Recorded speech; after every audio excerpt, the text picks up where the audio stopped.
Boche Gold and Diamonds. Buy now, pay later. 64 വർഷത്തിന് ശേഷം സുബ്രതോ കപ്പിൽ മുത്തമിട്ട് കേരളം അഭിമാന നേട്ടം കൈവരിച്ച ആഹ്ലാദത്തിലാണ് പട്ടാമ്പി കൊടുമുണ്ട ഗ്രാമം.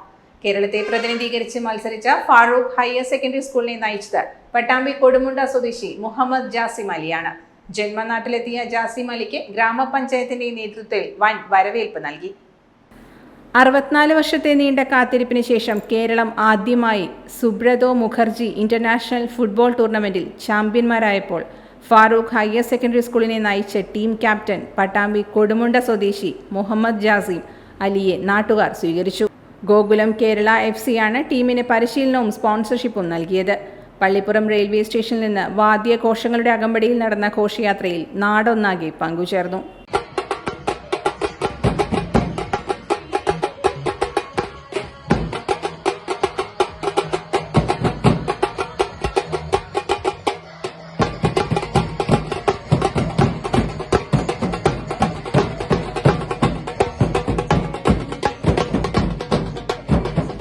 വളരെ സന്തോഷമുണ്ട്. നാട്ടുകാർക്കും എൻ്റെ കൂട്ടുകാർക്കും എല്ലാവർക്കും സന്തോഷമുണ്ട്.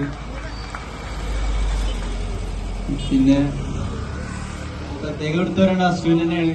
എന്ത് കാര്യത്തിലായാലും എന്തിനായാലും സപ്പോർട്ടായിട്ട് അശ്വിൻ ഉണ്ടായിരുന്നു ബാക്കില്.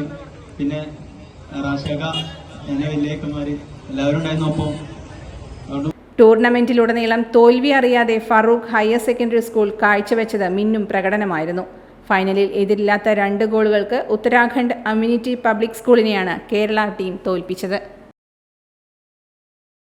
Time kids pre school, Mannannur road, Vaniyamkulam. Dot view news. കാഴ്ചകളാണ് ലോകം, കണ്ടു തുടങ്ങുക.